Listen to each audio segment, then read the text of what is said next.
What important life lessons did you learn from true crime? I learned that you should always lock your door at night. If someone is trying to break down your door and you don't have a weapon, quickly boil an electric kettle and call 911. If the burglar does manage to get into your home, pour boiling water on them. This will give you time to escape. There's an interesting fact. I'm not concerned about it.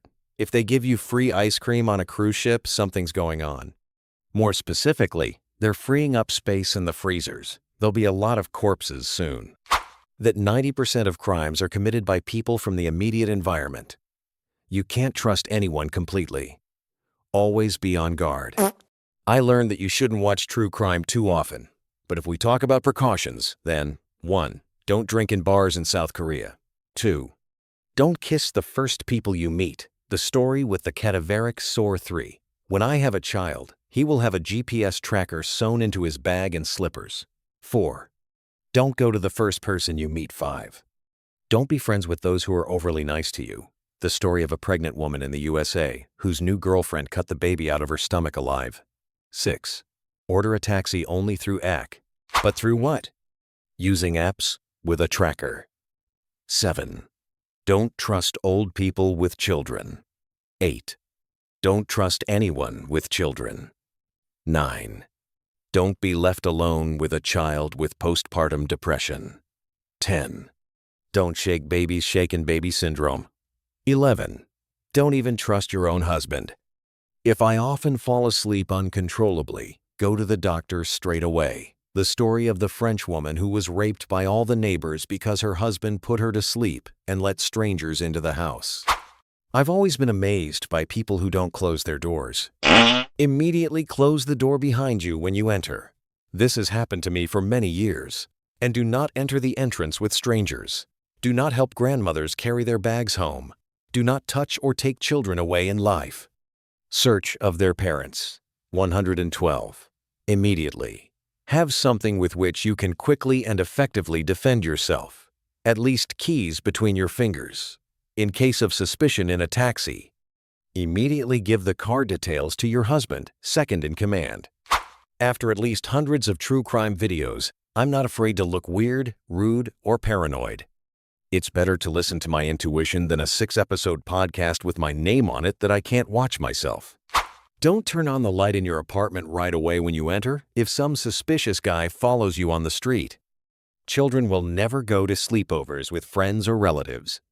If you need help and people are passing by, address a specific person. Girl in the red jacket, please help. Or, man in the blue hat, please help. When there are many people around, the responsibility sharing effect kicks in. Everyone expects someone else to help. A personalized approach significantly increases the likelihood of a request being responded to. If someone is being aggressive towards you, and there is a person who is protecting you, then this person is even more dangerous than the first aggressor.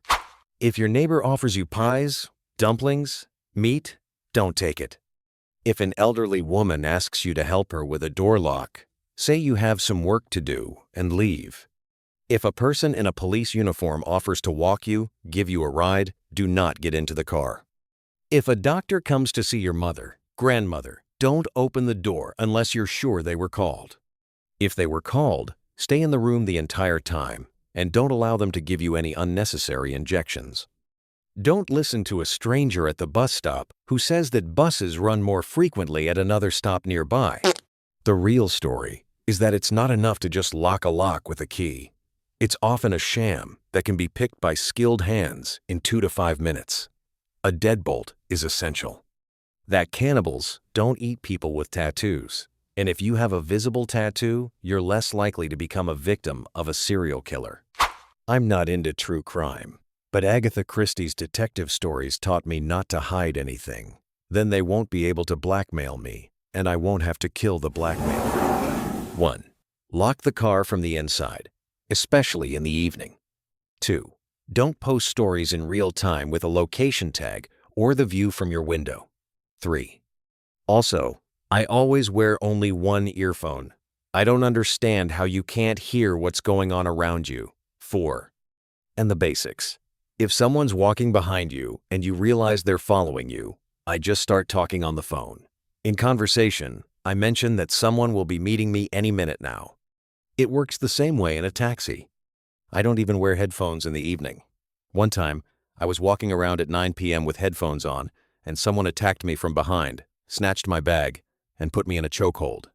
It all happened so quickly and unexpectedly, I didn't even have time to squeak. I once spent 3 days watching nothing but true crime channels, non-stop. Later, some friends invited me over for a party, a husband and wife. I started thinking it was a conspiracy.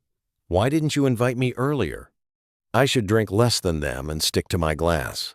And thoughts like that, it was a really weird evening. I couldn't relax or have a proper rest.